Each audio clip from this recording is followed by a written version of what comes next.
இன்றைய எபிசோடில் செல்வத்தை ஜாமீனில் வெளியே கொண்டு வரணும்னு முடிவு பண்ணி முத்துவும் மீனாவும் வக்கீலை சந்திக்கிறாங்க. மனோஜின் டைவர்ஸ் கேஸ் பார்த்துக்கிட்டு இருக்கிற அதே வக்கீல்தான் செல்வத்தின் கேஸையும் எடுக்கப் போகிறார். அங்க அந்த வக்கீல் தன்னுடைய காயம்பட்ட கணவரை பாசமா கவனிக்கிறத பார்த்து, இந்த காலத்திலையும் இப்படி ஒரு புரிவலான தம்பதி இருக்காங்க பாருன்னு முத்துவும் மீனாவும் சந்தோஷப்படுறாங்க. செல்வத்தின் கேஸை முழுசா கேட்ட வக்கீல், இதெல்லாம் பெரிய விஷயமில்ல, விபத்துதான், ஜாமீனில் எடுக்கலாம்னு சொன்னதும் முத்துவுக்கு கொஞ்சம் நிம்மதி கிடைக்குது.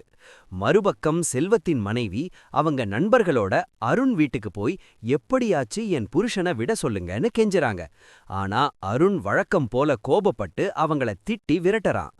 கூட வந்த முத்துவின் நண்பர்களையும் அடிக்கிறார். அந்த நேரத்துல முத்துவும் மீனாவும் அங்க வர்றாங்க. முத்துவை பார்த்தவுடனே அருண் எதுவும் பேசாம வீட்டுக்குள்ள போயிடுறார். செல்வத்தின் மனைவிக்கு ஆறுதல் சொல்ற முத்து, நான் ஜாமீனில் எடுக்க முயற்சி பண்றேன்னு வாக்கு கொடுக்கிறார். இதுக்கிடையில மனோஜ் ரோகிணி ட்ராக் தான் இன்னொரு சுவாரஸ்யமான பகுதி. ரூம்ல தனியா இருக்கிற மனோஜுக்கு ரோகிணி ஃபோன் போட்டு ரொமான்டிக்கா பேசுறார். டைவர்ஸ் கேஸ்ல இருந்து தப்பிக்கணும்னா மனோஜ் தான் எனக்கு டைவர்ஸ் வேண்டாம்னு சொல்லணும்னு ரோகிணி முடிவு பண்ணி அவரை தன் வழிக்கு கொண்டு வர பிளான் போடுறதை பார்க்க முடிஞ்சது. அடுத்ததாக ரவி வீட்டுக்கு வந்து முத்துவை கட்டிப்பிடிச்சு மன்னிப்பு கேட்கிறான்.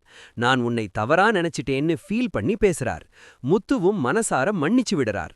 ஆனா ரவியின் பாக்கெட்டில் இருந்து சரக்கு பாட்டில் சத்தம் கேட்க மீனாவுக்கு விஷயம் புரிஞ்சிடுது.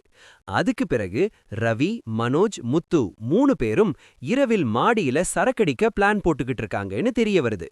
இப்படியாக இன்றைய எபிசோடு முடிவடைகிறது.